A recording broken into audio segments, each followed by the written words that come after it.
Thanks for watching India Today. Our continued coverage on the Kuwait fire tragedy with 45 Indians dead. 31 people's mortal remains has been brought back to the Kochi airport. These are live images we're beaming for you. Kerala Chief Minister, Union Minister Suresh Gopi, all at the airport. Ministry of External Affairs, MOS, KV Singh was also on board the special IAF flight. The mortal remains have just landed, with the family members coordinating with the officials. Really heartbreaking images that have surfaced. This is Kochi Airport, 2 days after the fire tragedy. Let me quickly cut across to Shashank Mattu, who's also with us. Shashank, a smooth affair so far, as it's been a day right after the Kochi fire tragedy. Repatriation efforts have completed with 31 mortal remains that have been brought back to the Kochi airport, and the rest of them are yet to come. Do we know of the remaining? We know most of them hail from Kerala here, 31 of them, 23 from Kerala and 7 from Tamil Nadu, which is very close to Kerala. They can move by road, but the rest of the Indians who've succumbed.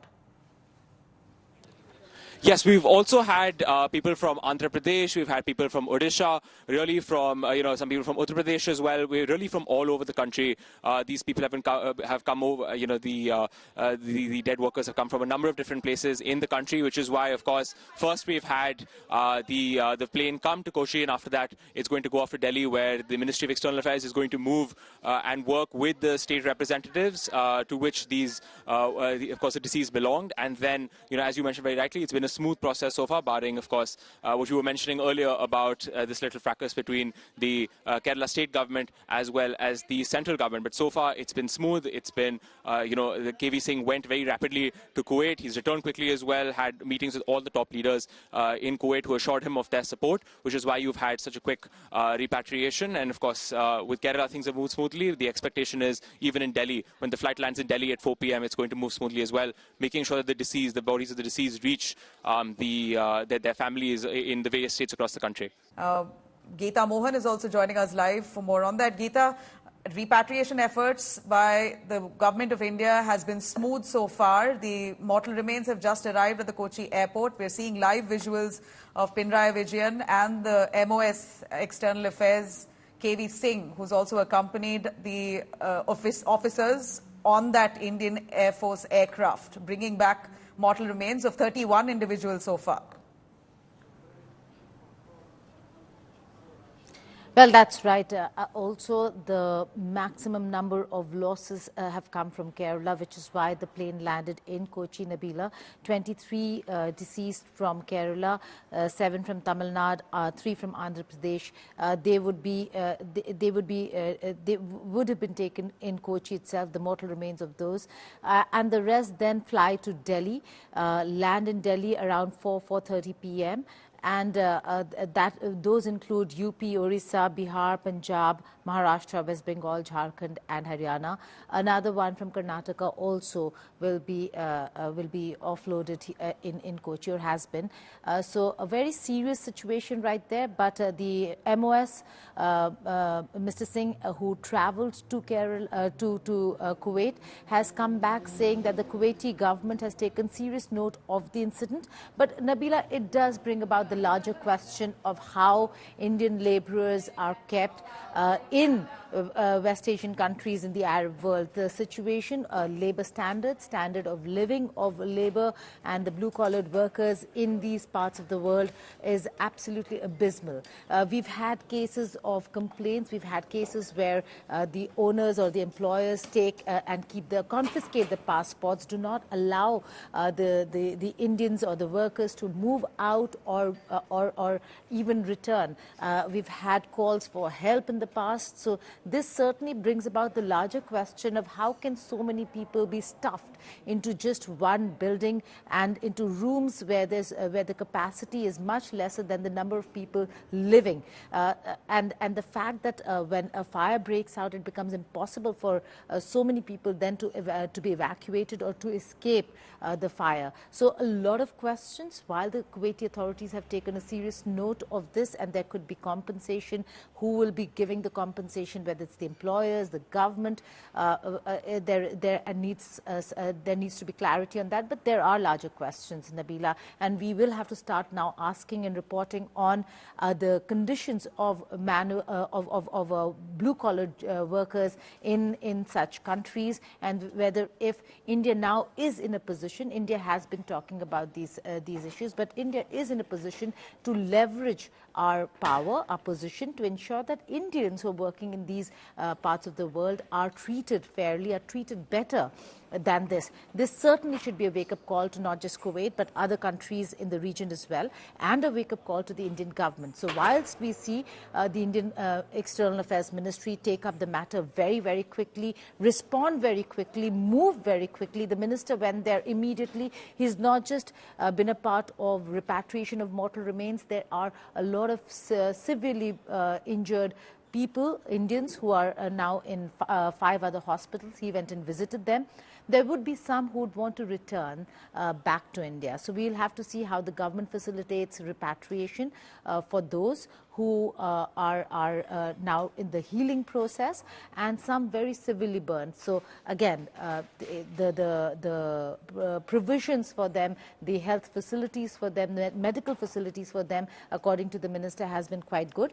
But if they want to return to India, would there be a repatriation facility for them as well, is something we'll have to wait and see. Again, Nabila, going back to the larger question, should this be allowed? Should so many workers be stuffed into small rooms in these countries, and labor laws be violated?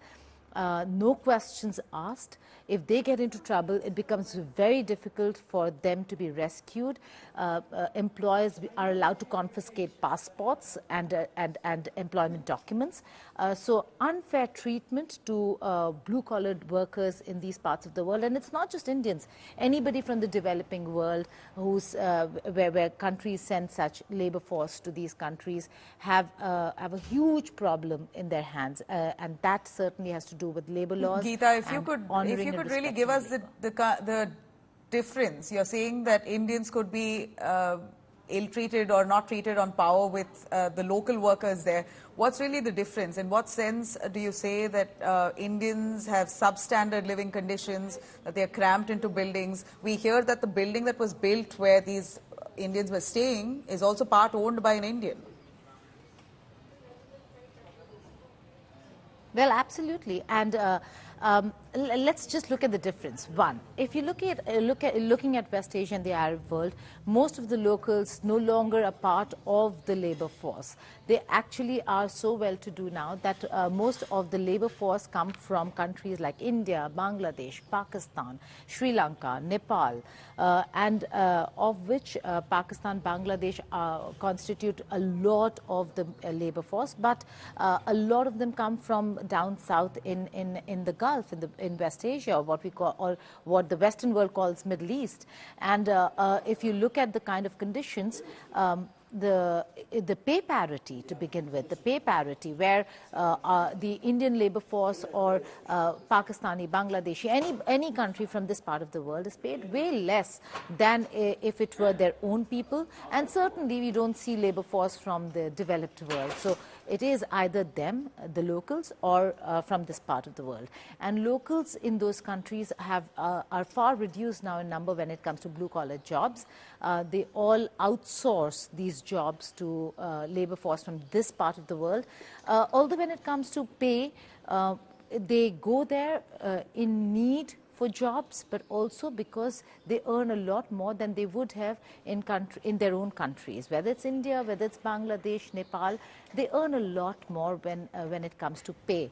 So pay parity when it comes to their own country versus the Arab world could be higher. They save a lot more because of the conditions that they live in, cramped up. And even if they choose to, Nabila, it should not be allowed because they all are trying to save some money. And over there in West Asia, in the Middle East, if you're looking at these countries, there have to be certain standards that should be maintained. It's not just about pay parity; it's about the treatment meted out to these workers as well. It's certainly not at par with how they treat their own. There are a lot of cases that I personally deal with, and we then take it up with the Ministry of External Affairs that such and such person is in trouble, his passport has been confiscated, he's being ill-treated, he wants to return. There is no way of returning because there is some guarantee money that they take, and they need to work till that money that they owe to the employer is paid for. So it is actually quite, not just an unhealthy way of working and functioning, that's actually bonded labor to a large extent. So the larger question over here is that will the Indian administration now sit down with these countries and change the rules of the game? You want employees, you want employment you want Indian labor force to go and work in West Asia, in your country, then you better have these standards, which is pay parity, standard of living, where do they live, what are the working conditions. You cannot hold them against their will. If they want to leave, their passports cannot be confiscated and kept by these employers or sheikhs. So there has to be that parity.